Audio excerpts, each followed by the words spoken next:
Pro kabaddi league season 10 లో Telugu Titans దారుణ ప్రదర్శన కొనసాగుతోంది. తాజాగా ఈ లీగ్ లో 15వ పరాజయాన్ని నమోదు చేసింది. పాట్నాలోని పటేల్ పుత్ర ఇండోర్ స్టేడియంలో జరిగిన మ్యాచ్ లో తెలుగు టైటాన్స్ 29-60 తేడాతో పునేరి పల్టాన్ చేతిలో ఘోరంగా చిత్తయింది. పేలవ రైడింగ్, చెత్త డిఫెన్స్ తో మూల్యం చెల్లించుకుంది. పునేరి పల్టాన్ తరపున ఆకాష్ షిండే సైపర్ 10తో సత్తా చాటాడు. కానీ తెలుగు టైటాన్స్ లోని రైడర్స్ అందరూ విఫలమయ్యారు. 2 కోట్ల కంటే ఎక్కువ పెట్టి తీసుకున్న కెప్టెన్ పవన్ శర్వత్ కేవలం 4 పాయింట్లతో దారుణంగా విఫలమయ్యాడు. మ్యాచ్ ఆరంభం నుంచే జోరు కనబరిచిన పునేరి పల్టాన్ సూపర్ రైడింగ్ తో పాటు కళ్ళు చెదిరే టాక్లింగ్ తో తెలుగు టైటాన్స్ ని ఉక్కిరిబిక్కిరి చేసింది.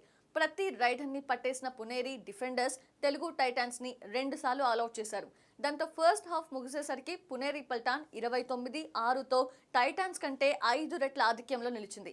సెకండ్ హాఫ్ లో తెలుగు టైటాన్స్ కాస్త ప్రతిఘటించినా పునేరి పల్టాన్ పట్టువదలలేదు. ధీటుగా పాయింట్స్ రాబట్టి భారీ విజయాన్ని సొంతం చేసుకుంది. ఇక ఈ మ్యాచ్ లో ఇరు జట్లు చెరో 50 సార్లు రైడింగ్ కి వెళ్లగా పునేరి పల్టాన్ 21 సార్లు ఫలితం రాబట్టగా తెలుగు టైటాన్స్ 11 సార్లు మాత్రమే సక్సెస్ అయింది. ఇరు జట్లు చెరోసారి సూపర్ రైడ్ సాధించాయి. కానీ టాక్లింగ్ లో పునేరి పల్టాన్ 33 ప్రయత్నాల్లో 19 సార్లు సక్సెస్ అవ్వడంతో పాటు 3 సార్లు సూపర్ టాక్లింగ్ చేసింది.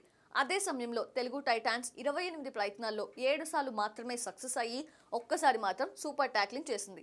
ఇక ఇప్పటి వరకు ఈ సీజన్లో 17 మ్యాచ్లు ఆడిన తెలుగు టైటాన్స్ 2 విజయాలు మాత్రమే నమోదు చేసి పాయింట్ల పట్టికలో చివరి స్థానంలో ఉండడంతో తెలుగు ఫ్యాన్స్ ని తీవ్రంగా నిరాశపరుస్తోంది.